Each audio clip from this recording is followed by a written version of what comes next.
Hi everybody. You might recognize me from the front office. I am Miss Diaz and I am going to be reading Chapter 7, A Mouse in Love. And what was your own favorite member of the mouse community doing while the sound of the mouse council drum echoed through the walls of the castle?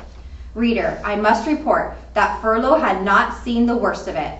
Despereaux sat with the princess and the king and listened to the song after song. At one point, gently, oh so gently, the pea picked up the mouse in her hand. She cupped him in her palm and scratched his oversized ears. You have lovely ears, the pea said to him. They are like small pieces of velvet. Despereaux thought that he might faint with the pleasure of someone referring to his ears as small and lovely. He laid his tail against the pea's wrist to steady himself, and he felt the princess's pulse, the pounding of her heart, and his own heart immediately took up the rhythm of hers. Papa, the pea said when the music was over, I am going to keep this mouse. We are going to be great friends. The king looked at Despereaux, cupped in his daughter's hands. He narrowed his eyes. A mouse, he muttered. A rodent? What? The pea said. Put it down, the king commanded. No, said the pea, who was a person not at all used to being told what to do. I mean, why should I? Because I told you to.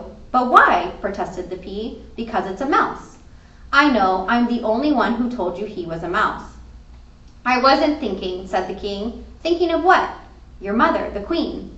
My mother, said the pea sadly. Mice are rodents, said the king. He adjusted his crown. They are related to rats. You know how we feel about rats. You know of our own dark history with the rats. The pea shuddered.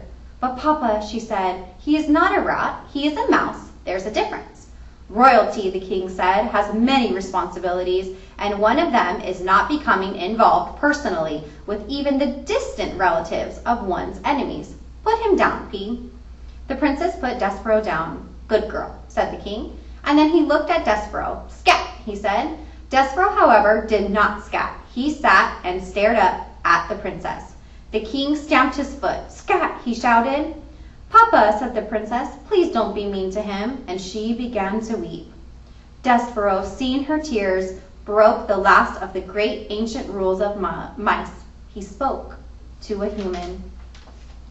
Please, said Despereaux, don't cry. He held out his handkerchief to the princess. The pea stiffened and leaned down close to him. Do not speak to her, thundered the king. Despereaux dropped his handkerchief. He backed away from the king. Rodents do not speak to princesses. We will not have this become a topsy-turvy, wrong-headed world. There are rules. Scat, get lost before my common sense returns and I have you killed. The king stamped his foot again. Despereaux found it alarming to have such a big foot brought down with so much force and anger so close to his own small head. He ran toward the hole in the wall, but he turned before he entered it. He turned and shouted to the princess. My name is Despereaux. Despereaux, she said. I honor you, shouted Despereaux. I honor you was what the knight said to the fair maiden in the story that Despereaux read every day in the book in the library. Despereaux had muttered the phrase often to himself, but he had never before this evening had occasion to use it when speaking to someone else.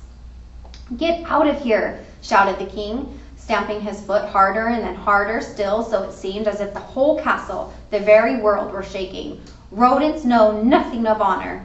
Despereaux ran to the hole, and from there he looked out at the princess. She had picked up his handkerchief, and she was looking at him, right directly into his soul. Despereaux, she said. He saw his names on her lips. I honor you, whispered Despereaux. I honor you. He put his paw over his heart. He bowed so low that his whiskers touched the floor.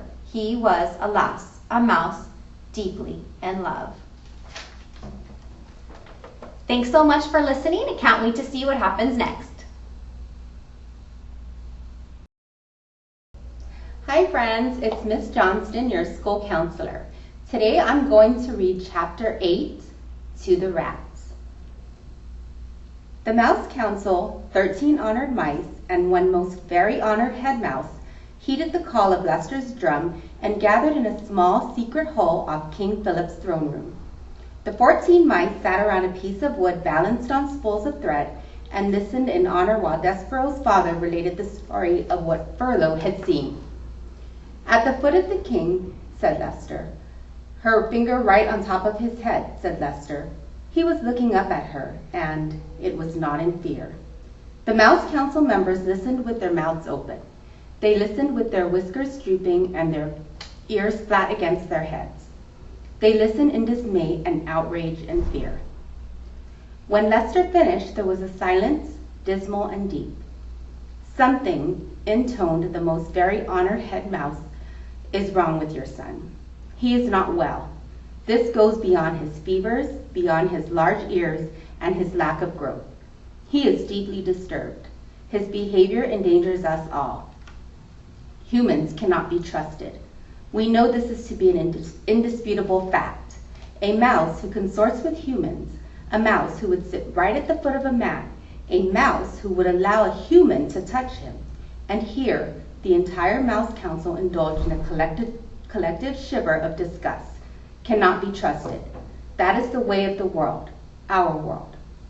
Fellow mice, it is my most fervent hope that Despereaux has not spoken to these humans. But obviously, we can assume nothing. And this is a time to act, not wonder." Lester nodded his head in agreement. And the 12 other members of the Mouse Council nodded their heads too. "We have no choice," said the head mouse. "He must go to the dungeon." He pounded his fisted paw on the table. "He must go to the rats, immediately. Members of the council, I will now ask you to vote. Those in favor of Despereaux being sent to the dungeon, say aye." There was a chorus of sad ayes. Those opposed, say nay. Silence reigned in the room. The only noise came from Lester. He was crying. And 13 mice, ashamed for Lester, looked away. Reader, can you imagine your own father not voting against your being sent to a dungeon full of rats? Can you imagine him not saying one word in your defense? Despereaux's father wept, and the most very honored head mouse beat his paw against the table again and said, "Despereaux Tilling will appear before the mouse community. He will hear of his sins. He will be given a chance to deny them. If he does not deny them, he will be allowed to renounce them, so that he may go to the dungeon with a pure heart. Despereaux Tilling is hereby called to sit with the Mouse Council."